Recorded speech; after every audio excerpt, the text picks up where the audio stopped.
Imagine a world where good people turn evil simply because they are given a uniform and a title.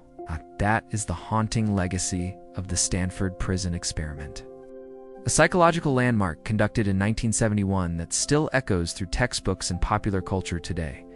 For decades, this study has served as the definitive cautionary tale about the corrupting nature of authority and the terrifying ease with which situational roles can overwhelm individual morality. It was presented as a chilling display of human nature, showing how quickly students assigned the role of guard descended into abuse and sadism.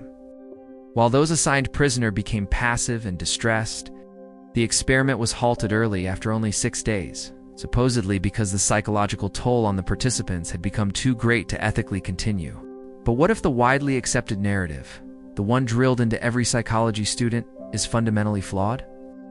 What if the supposed scientific rigor of this dramatic event was compromised from the very start, rendering its famous conclusions entirely meaningless? We must now re-examine the evidence and confront the uncomfortable truth that the entire spectacle might have been staged. Let us start with the methodology itself, which has always been shaky at best, relying heavily on anecdotal observation rather than quantifiable data.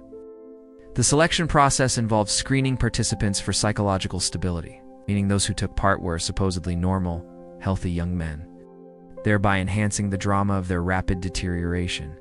However, the power dynamics were set up not merely by the roles, but by explicit instruction that bordered on encouragement of specific behaviors. Dr. Philip Zimbardo, the lead researcher, acted simultaneously as the study's supervisor and the prison's superintendent. Blurring the lines of objectivity and control, this dual role is a critical ethical breach, allowing the experimenter's biases to directly influence the outcome he was ostensibly studying neutrally. Zimbardo's own involvement ensured that he was not just observing the psychological pressures, he was actively exerting them. Digging deeper into the records, we find a highly uneven breakdown of the participants, suggesting that their reactions were not organic responses to the environment. The guards, the ones who exhibited the most aggressive and troubling behaviors, were later revealed to be performing roles they thought were expected of them, rather than acting out of genuine situational necessity. There is substantial recently surfaced evidence suggesting that the guards were not spontaneously descending into tyranny, but were in fact coached by the researchers. Prior to the study's commencement, participants were given very specific instructions on how to maintain order, instructions that emphasized aggression and humiliation. One of the most notorious guards, known historically as John Wayne, was a master's degree student named David Eshelman, who later admitted he was consciously acting based on fictional tropes.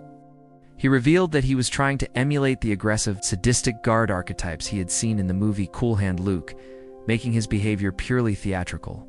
Eshelman stated explicitly that he felt he had to escalate the abuse to give Zimbardo the dramatic results he seemed to be searching for. He understood that the study required a powerful, visual narrative of conflict and submission to achieve notoriety. This admission alone fundamentally undermines the central claim of the study, that situational factors automatically cause normal people to adopt evil roles. If the most infamous examples of cruelty were conscious performances, the scientific validity evaporates instantly. Furthermore, audio recordings released years later revealed direct interactions where Zimbardo, acting as the superintendent, explicitly tells the guards how they should behave. He instructed them on maintaining discipline, emphasizing intimidation and the necessity of breaking the prisoner's spirit through psychological means. In one recording, Zimbardo is heard expressing disappointment when one guard behaved too passively, urging him to be tougher and more active in maintaining authority. This is not passive observation, it is active direction, intended to mold the outcome toward a predetermined hypothesis. The claim that the prisoners spontaneously experienced deep psychological trauma also warrants severe skepticism. Several participants later admitted they faked or exaggerated their distress to get out of the experiment early, viewing it more as an unpleasant summer job than a genuine psychological ordeal. One participant, prisoner 8612, famously had a severe emotional breakdown, which was considered the turning point leading to the study's premature conclusion. Yet, subsequent interviews and recordings suggest this breakdown was highly performative, conscious tactic to escape the confinement. When he was denied early release after his initial performance of distress, He escalated his tantrum, knowing that a dramatic, visible collapse would surely force the researcher's hand. His successful exit proved that manipulation, not just spontaneous emotional breakdown, was a factor. The Stanford prison experiment, therefore, was less a scientific study and more an elaborate reality. His performance designed to generate specific results and sensational headlines. Zimbardo himself had a vested interest in the outcome, having already published works theorizing about the power of situational influence. The public's appetite for a simple, dramatic explanation of human cruelty, neatly encapsulated by uniforms and roles, made the narrative irresistible. It was a perfect story for the mass media, validating societal fears about institutions and power structures without requiring complex analysis.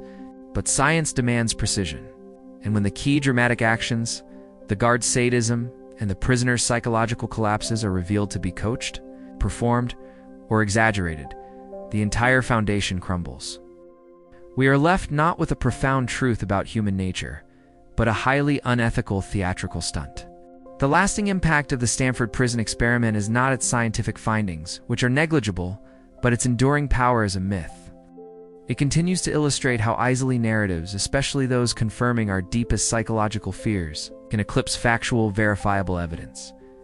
When we strip away the dramatic embellishments and look at the real documentation, what remains is a classic case of experimenter demand characteristics shaping the entire course of the study. The participants simply delivered the performance they were implicitly and sometimes explicitly told was necessary. Understanding these flaws is crucial because the study's uncritical acceptance has had real-world implications, often influencing psychological training and even military interrogation protocols. Continuing to treat it as objective science perpetuates a deeply misleading understanding of human behavior. This is why critical re-examination of famous, seemingly settled histories is so important. The truth often lies hidden beneath layers of accepted wisdom and sensational headlines. We must challenge the dramatic myth in favor of the uncomfortable reality of methodological failures. If you are fascinated by the stories behind the stories and enjoy dismantling famous historical and scientific myths, then you should absolutely explore the depths of our extensive library.